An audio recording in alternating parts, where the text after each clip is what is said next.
तो गाइस, ये कहानी है तात्सुमी ओगा नाम के एक छपरी नल्ले बेरोजगार कॉलेज स्टूडेंट की, जिसे एक दिन रैंडमली एक आदमी के अंदर एक छोटा सा बच्चा मिलता है। पर ये कोई नॉर्मल बच्चा बिल्कुल नहीं होता। दरअसल ये बच्चा एक दूसरी दुनिया के एक बहुत ही खतरनाक डीमन किंग का बच्चा होता है, जिसे धरती पर भेजा गया था ह्यूमैनिटी को डिस्ट्रॉय करने के लिए। पर यह बच्चा अपना मकसद ही भूल जाता है और तात्सुमी ओगा को अपनी मम्मी समझने लगता है और इसे जबरदस्ती इस बच्चे को पालना पड़ता है।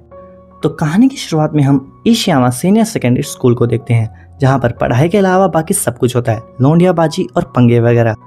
और हम अपनी कहानी के मेन हीरो को देखते हैं। इस बंदे का नाम तात्सुमी ओगा होता है। ये लड़का एक ट्रांसफर स्टूडेंट होता है और आज इसका स्कूल में पहला दिन होता है। और आते ही एक टकला सा आदमी इसे फाइट के लिए चैलेंज कर देता है।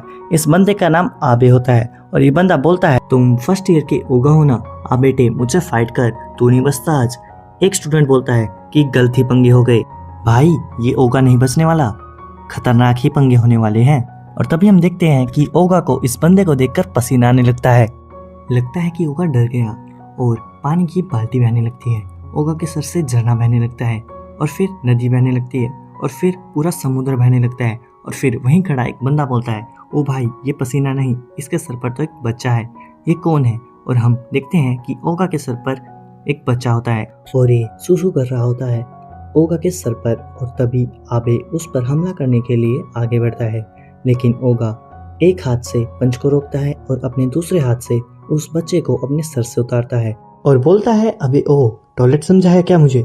आबे उस बच्चे को ओगा से छीन लेता है और बोलता है, इस बच्चे को क्यों लेकर आए हो? किसकी नाजायज औलाद है ये, इसे क्यों लेकर आए हो? और तभी वो बच्चा रोने लगता है और कूदकर आबे के सर पर चढ़ जाता है। और उसके बाद ये बच्चा रोते हुए सभी को एक इलेक्ट्रिक शॉक देता है और इस आबे की बत्ती गुल हो जाती है। अब इसके बाद हम ओगा को स्कूल की छत के ऊपर देखते हैं और ये अपने फ्रेंड फरीची से बात कर रहा होता है कि उसके पास ये बच्चा कहाँ से आया। और बोलता है, बहुत समय पहले की बात है, बहुत दूर एक हैंडसम और बहुत ही ज्यादा कूल और एक बहुत ही पॉपुलर लड़का हुआ करता था। और फरीची उसे रोकते हुए बोलता है, अबे ओ रुक जा, अब ये मत बोलियो कि वो हैंडसम लड़का तू ही है। अब इस साले कहानी के बीच में क्यों बोल रहा है?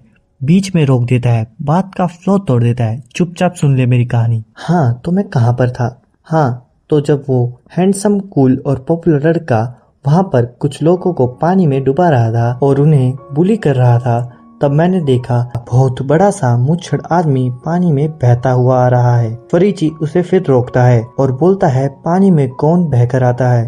और ओगा बोलता है, अरे यार मेरी बात का यकीन तो कर। हाँ थोड़ा स्ट्रेंज है पर ऐसा ही था भाई, वो बंदा पानी में बहता हुआ आ रहा था। हाँ तो वो हैंडसम कूल और पॉपुलर लड़का उस बंदे को पानी से बाहर निकालता है और तभी उस बंदे के दो टुकड़े हो जाते हैं।